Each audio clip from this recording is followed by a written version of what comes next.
পুরো স্টিলের বডির 13 লিটার মেশিন। আমাদের এই ভাই এই মেশিনটা নিল। কি ভাই 13 লিটার নিতে হবে, 13 লিটার স্কেল তো হয় না? হ্যাঁ আছে আছে, ওই পাশে ওই পাশে ওই পাশে। বুঝবো পানি করতে বুঝবো।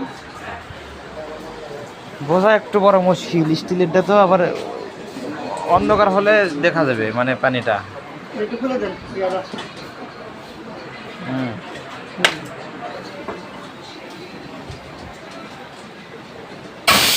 আস্তে আস্তে বাবা। কি আছে ওটা, ওটা খুলে গেছে কিসে? শুনুন বুঝছি। ওটা ওটা খুলে গেছে, না লেট খুলেছে কান ধরে ফেলে ওটা খুলতে গেছে কে? এটা ভালো